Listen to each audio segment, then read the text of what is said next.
Jackie Gleason created the worst television program ever in 1961. The worst parts were eliminated by CBS. The actual cassettes are now available. See him lose his lines, scream at the camera, and pass out on set. He mumbled his speech so much that his co-stars had to drag him through sequences. The reason the Honeymooners actually ended is finally revealed in this video. And it had nothing to do with running out of ideas. You will have a completely different perspective on Ralph Kramden after seeing this tape. On February 26, 1916, Jackie Gleason was born in Brooklyn, New York, as Herbert Walton Gleason, Jr. His parents, May Maisie Gleason and Herbert Sr., were Irish immigrants attempting to establish themselves in the United States. His father was an auditor of insurance.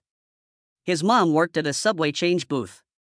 They resided in Bushwick, a working-class area where every penny counted, in a humble house at 364 Chauncey Street. At the age of 9, Jackie's life took a devastating turn. His father left on December 15, 1925, and never returned. Before he left, he quit his job without telling anyone and burned all the pictures he was in. No justification. Just gone, no warning. Jackie didn't see him again. He acknowledged that even when he rose to fame, he occasionally pondered whether his father might be backstage or in the crowd. That day never materialized. Now that she was by alone, his mother had to put in even more effort to provide for them. As Jackie spent more and more time on the streets, she took on additional shifts. He began to hang around in pool halls and skip school, learning from hustlers in the area. However, an unforeseen event occurred. He experienced something fresh as he participated in a class play. He liked performing on stage. He glimpsed a new future for himself for the first time. Jackie had experienced other heartbreaks in her life. Jackie's older brother Clement passed away from spinal meningitis when he was just 3 years old, years before his father departed. Since birth, Clement had been weak, and his passing altered everything. Because she was afraid of losing another kid, his mother became overly protective. Jackie was kept indoors by her, away from Brooklyn's dangerous streets. Jackie observed from behind a window while other children played outside. He later said that his trademark expression of a miserable soul, which he employed for years in his humor, was influenced by this loneliness. When Jackie was 19, the tragedy happened once more. His mother got a terrible condition called a carbuncle on her neck. She requested Jackie to lance it at home because they couldn't afford a doctor. A fatal bacterial infection resulted from it. She passed away soon after. For the remainder of his life, Jackie blamed himself. He carried the guilt with him, a scar that never quite went away. Only 36 cents were left by his mother when she passed away in 1935. Jackie had nothing else. No home, no money, no relatives. Jackie declined a friend's family's offer to house him. He had no desire for charity. He would have to do it himself. Surviving became even more difficult during the Great Depression. Jackie took any job he could find because unemployment was over 20%. For a few dollars a night, he worked as an MC at small theaters, a pool hall hustler, and a carnival barker. To remain afloat, do everything. He performed at amateur comedy performances at night, although he was more likely to fail than succeed. He continued to learn, nevertheless. He researched audiences, discovered what made them laugh, and used his own hardships to make jokes. When a friend named Sammy Birch helped him get a week-long gig at Tiny Chateau nightclub in Reading, Pennsylvania, it was his first genuine break. Even though the salary was only $19 for 7 nights, it was a beginning. He bombed his first night. The crowd was able to tell that he had stolen jokes from other comedians. He was often heckled by miners and truckers. Jackie was not going to give up. He made all the difference the following evening. He began responding to the crowd in real time instead of relying on pre-written gags. He utilized his weight as part of his act, ridiculed himself, and insulted hecklers. "I'm not overweight," he joked, "I'm just easy to see." The audience adored it. He didn't slow down despite the poor reviews for his Broadway debut in Along Fifth Avenue. He continued to play late into the night at clubs frequented by the most influential people in New York. His comedy was influenced by those years, and he learned that skill alone was not enough to succeed in show business. It came down to charm, perseverance, and crowd-working skills. Club 18 gave him his first significant break in 1941. That evening's audience included Warner Brothers CEO Jack Warner. Known for his offensive comedy, Gleason didn't think twice about taking a swing at him. "Sir, is that your head? Or are you changing a baby's diaper?" Warner was impressed rather than upset.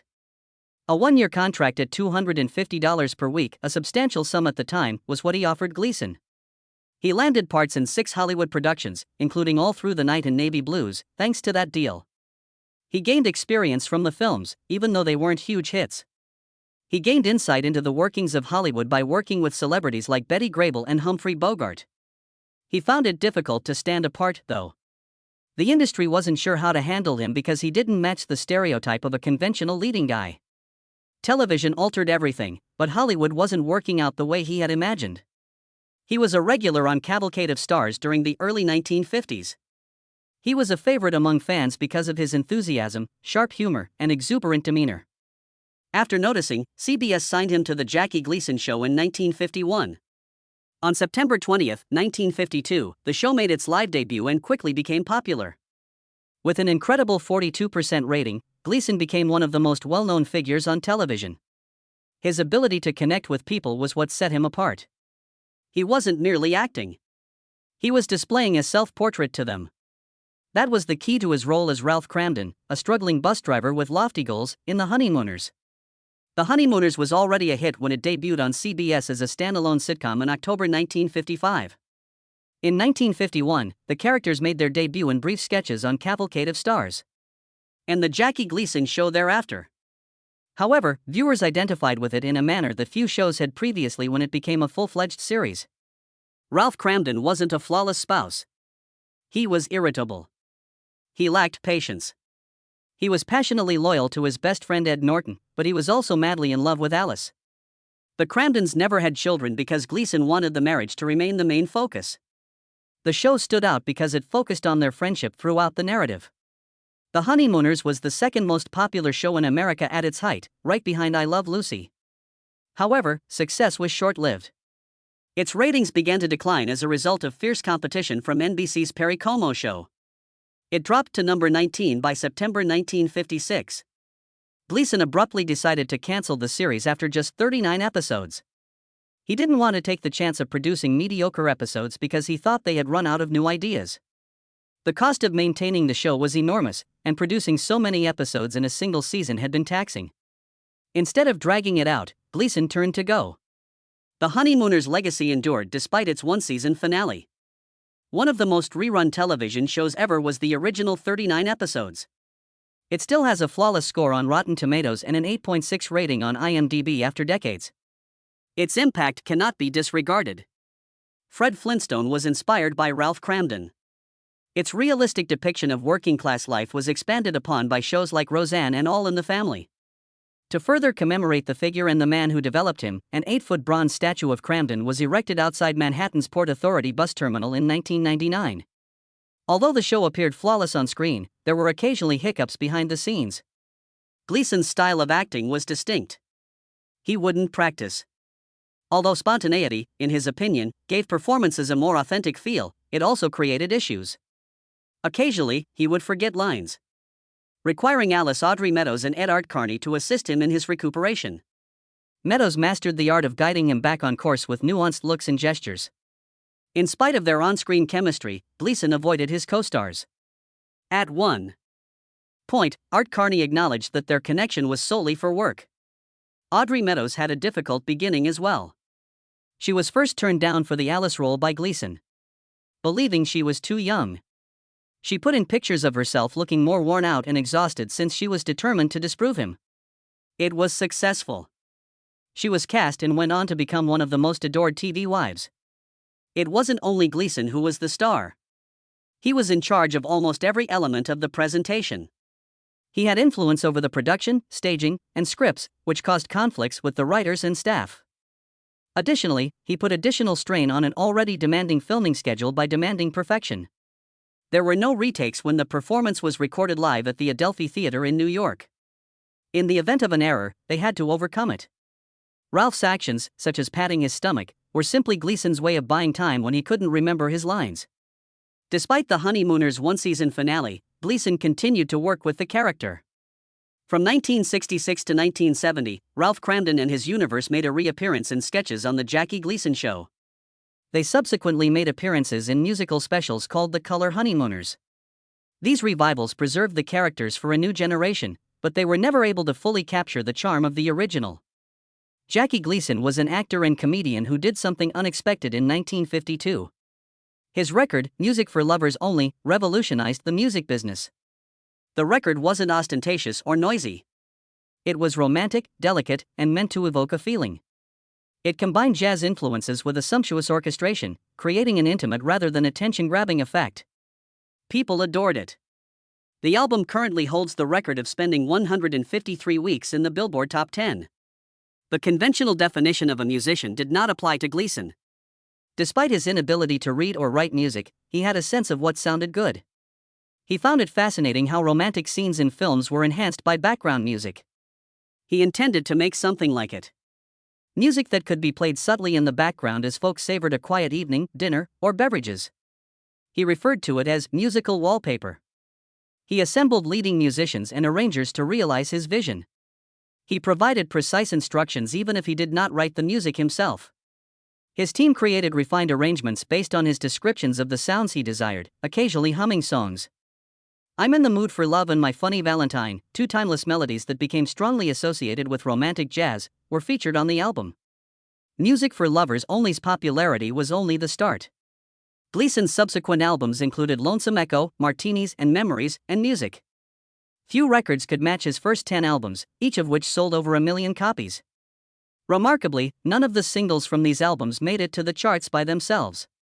No single song had the charm. It was in the manner the albums evoked a feeling from beginning to end. The music industry was undergoing rapid change at the time. Rock and roll was growing, and bebop jazz was king. Gleason noticed something that others did not, despite the fact that romantic instrumentals didn't seem like a definite thing. He understood that there was a market for music that evoked feelings rather than clamoring for attention. He gave it to them. He proved that he knew what people wanted to hear by making his records a mainstay in many homes. He surrounded himself with talented people, which was one of the main reasons his music was so successful. The jazz trumpet player Bobby Hackett was his most significant partner. Hackett's soft, flowing trumpet playing became a defining characteristic of Gleason's albums between 1953 and 1960. He was allowed to improvise, which enhanced the arrangement's depth. Other performers, such as P.W. the trumpeter.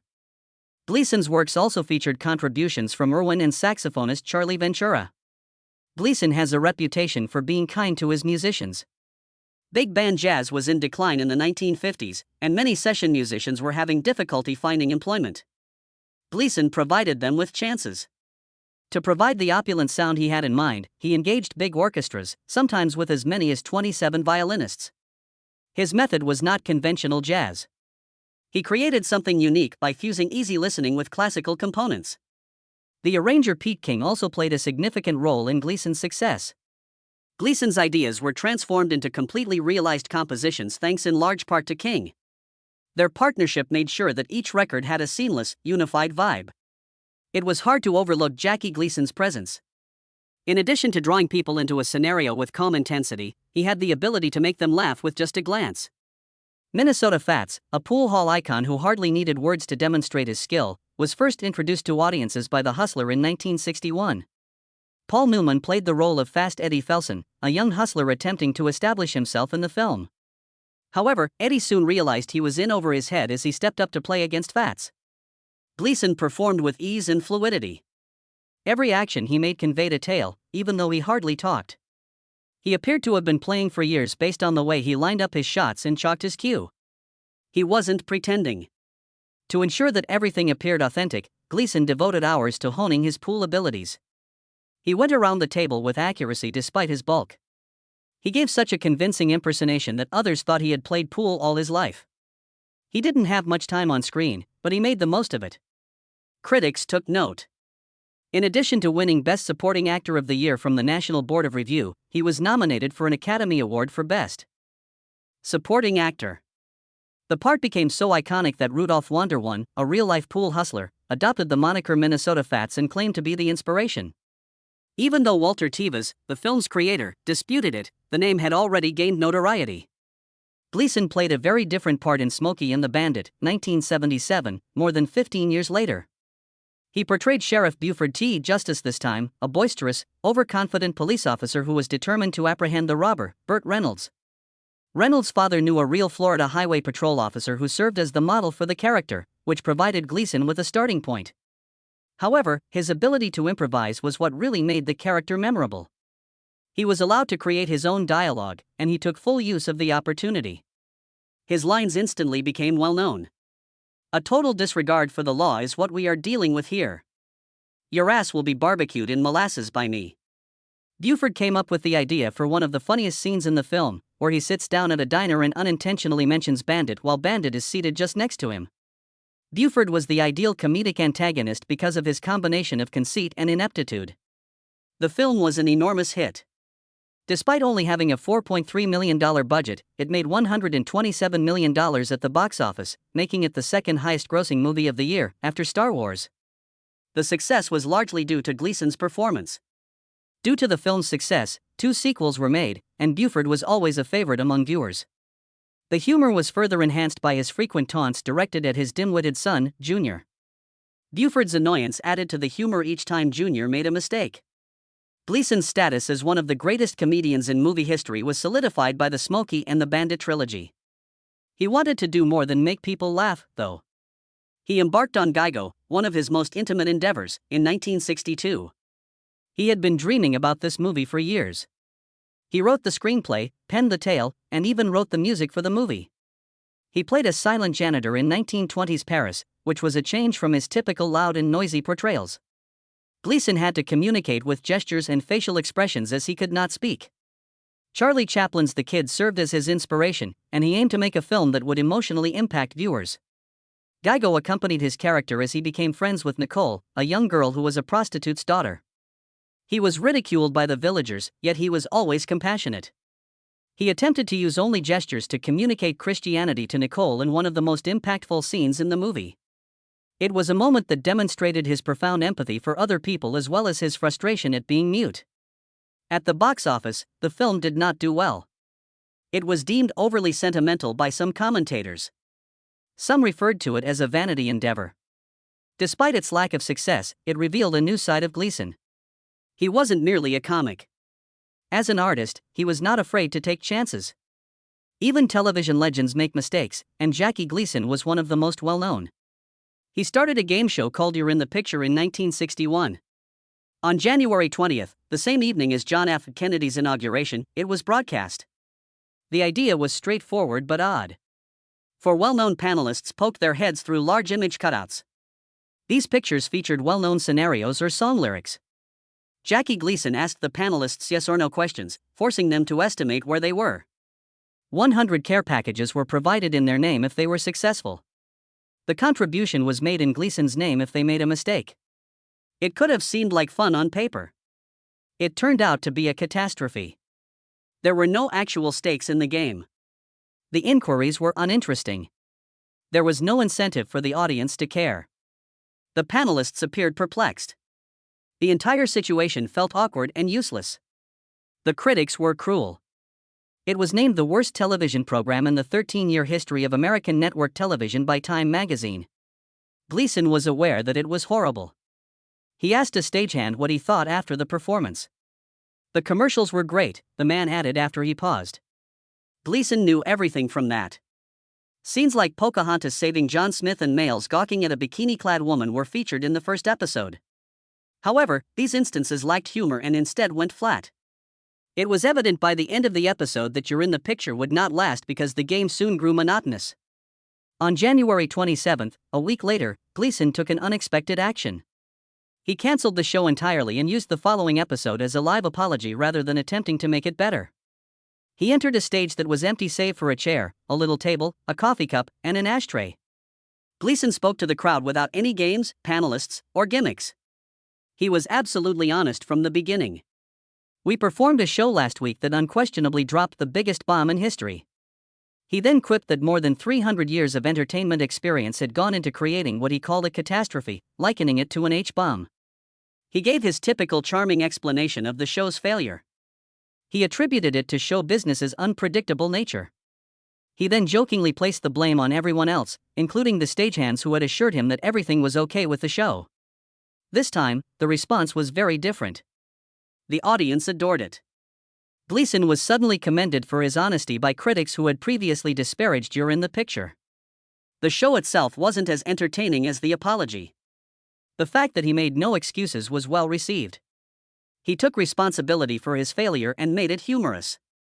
This was refreshing in a field where errors were typically hushed up. Gleason's reaction was well received by the audience, but not by his sponsors. In particular, one joke led to major issues.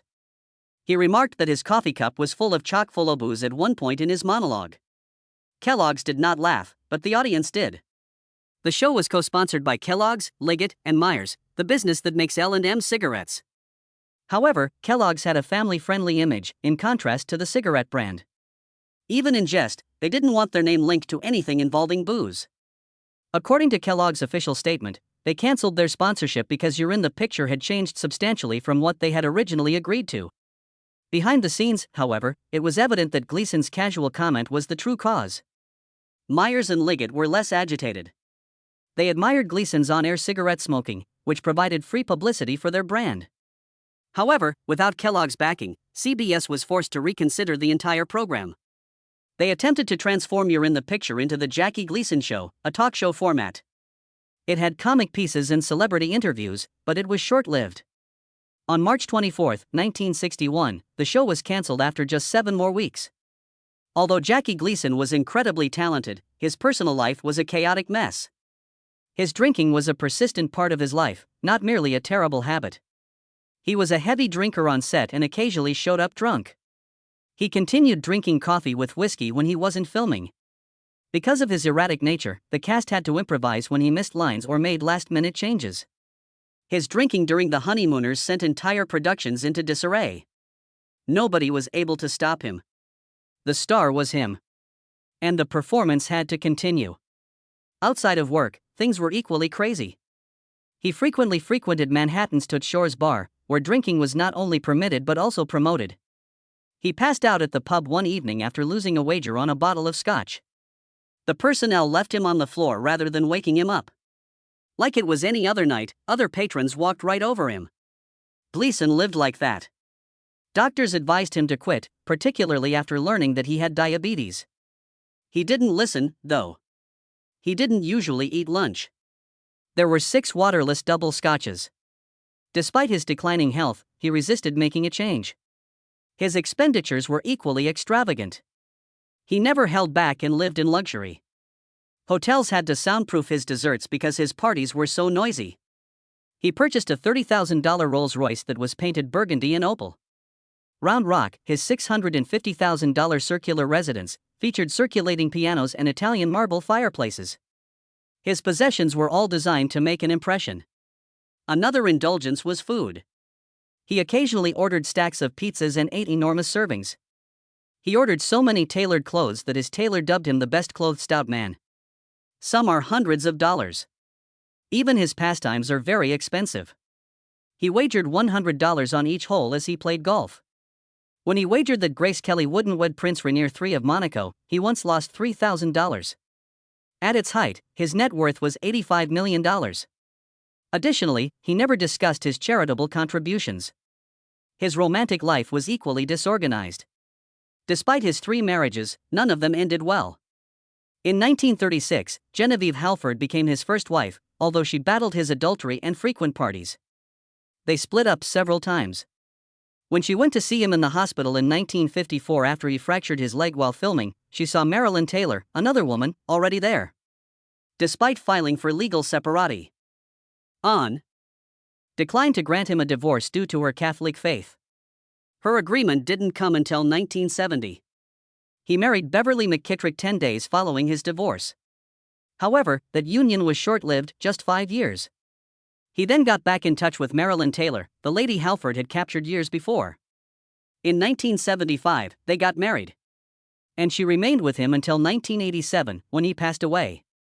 The same careless pattern applied to his extramarital affairs. While he was still legally married to Halford, he had an affair with his secretary, Honey Merrill, but she finally departed. She grew weary of waiting for him to decide. Commitment was challenging for him because he lived for the moment. In 1954, one of the most significant scandals in his life occurred when he broke his leg and ended up in the hospital. His wife, Genevieve Halford, chose to pay him a visit when he was recuperating from injuries sustained during his television show. For years, there had been problems in their marriage. Despite being married in 1936, they had several separations. Nevertheless, Genevieve could not have been prepared for what she encountered that day. She discovered that Jackie wasn't by herself when she got to the hospital. He was already in the room with Marilyn Taylor, a dancer from his performance. It was hard to remain silent about what transpired next. Genevieve and Marilyn's quarrel became so loud that it could be heard by everyone in the hospital. The other patients and staff were fully aware of what was taking place. Genevieve felt compelled to act at that moment. She filed for legal separation shortly after the altercation. However, it would not be until 1970 that their divorce was completed. Thus, they continued to be legally bound for an additional 16 years. Jackie's adultery was not the only thing revealed by the affair. It demonstrated the shattered state of their relationship. In Jackie's life, however, Marilyn would grow even more significant. He married Marilyn and remained with her until his death in 1987, following the divorce of his second wife, Beverly McKittrick, years later. Genevieve and Jackie's marriage had been troubled from the start. They had their share of manipulation from the beginning of their relationship, which began when they met while working in vaudeville. By openly dating other men, Genevieve coerced Jackie into popping the question. Her strategy succeeded, and on September 20, 1936, they were married. However, happiness was short-lived. Their marriage was challenging because of Jackie's love of parties and his reluctance to settle down. Genevieve refused to give him a divorce even though it was obvious that their relationship was failing. She was a devoted Catholic who thought marriage was a lifelong commitment. She also sought to maintain control over their relationship by preventing Jackie from really moving on. They split up several times starting in 1941, but Genevieve always fought Jackie's attempts to go permanently. She refused to let go even after she filed for separation in 1954 after the hospital incident. It wasn't until 1970, 34 years after their initial marriage, that their divorce was formally finalized. For decades, their relationship was a struggle. Genevieve exploited jealousy to persuade Jackie to pop the question right away. She then utilized her refusal to file for divorce as a means of maintaining her position of authority. Even with all of his achievements, Jackie was unable to escape the turmoil in his personal life. The difficulties of his first marriage always entangled his relationships with subsequent women.